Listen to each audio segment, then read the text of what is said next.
Merci, mesdames et messieurs, bonsoir. Et nous ouvrons par le chapitre des mesures législatives et réglementaires.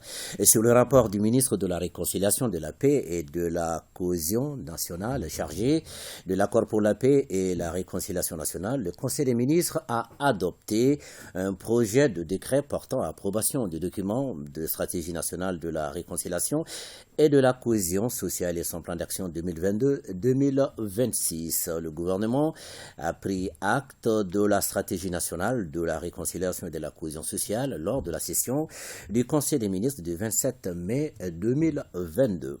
Le document de stratégie vise notamment à mettre en place un cadre inclusif de concertation et de coordination intersectorielle pour la mise en œuvre des actions du gouvernement et de ses partenaires afin de renforcer et de promouvoir la réconciliation, la paix et la cohésion nationale. Le projet de décret adopté ouvre la voie à la mise en œuvre des actions préconisées dans le plan d'action. Sur le rapport du ministre de l'économie et des finances, le Conseil des ministres a adopté un projet de décret portant approbation de la stratégie nationale d'inclusion financière du Mali et son plan d'action 2022-2026. Le gouvernement a pris acte lors de la session du Conseil des ministres du 27 mai 2022 de la stratégie nationale d'inclusion financière du Mali et son plan d'action. Cette stratégie vise, entre autres, à assurer l'accès permanent des populations à une gamme diversifiée de produits et de services financiers adaptés à coûts abordables et utilisés de manière effective, efficace et efficiente. L'adoption du présent projet de décret ouvre la voie à la mise en œuvre des actions retenues dans le plan d'action. Au chapitre des mesures individuelles, le Conseil des ministres a procédé à des nominations. La liste nominative des intéressés est disponible sur le site web du secrétaire régional du gouvernement. Nous le rappelons ici, c'est le www.sgg-mali.ml et dans le journal L'Essor. Au chapitre des communications, c'est le rapport du ministre de l'administration territoriale et de la décentralisation. Petit A, le Conseil des ministres a approuvé la nomination de 189 sous-préfets.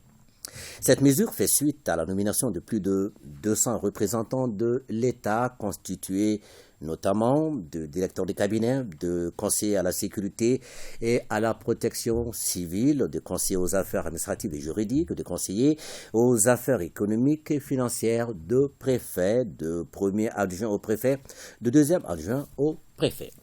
Elle s'inscrit dans le cadre du retour de l'administration et des services sociaux de base, ainsi que de l'amélioration des conditions de vie des populations dans les zones affectées.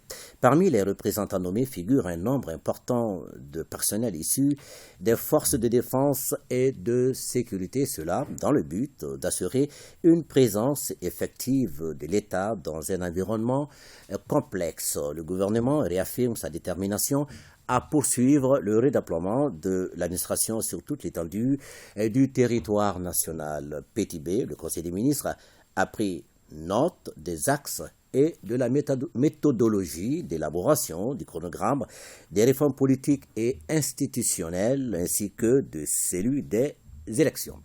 Cette méthodologie basée sur la recherche de l'inclusivité et du consensus est conforme à la vision de son Excellence le colonel Assimi Goïta, président de la transition, chef de l'État. À cet effet, le ministre de l'administration territoriale et de la décentralisation en collaboration avec le ministre de la refondation de l'État chargé des relations avec les institutions et les ministres délégués auprès du Premier ministre chargé des réformes politiques et institutionnelles rencontrera les partis politiques et les organisations de la société civile pour échanger sur le chronogramme des réformes politiques et institutionnelles ainsi que celui des élections. Le ministre de la Santé et du Développement social a informé le Conseil des ministres de l'évolution de la maladie à coronavirus marquée par une diminution du nombre de cas testés positifs par rapport à la semaine précédente. Le président de la transition, chef de l'État, a appelé la population au respect strict des mesures de prévention et de lutte contre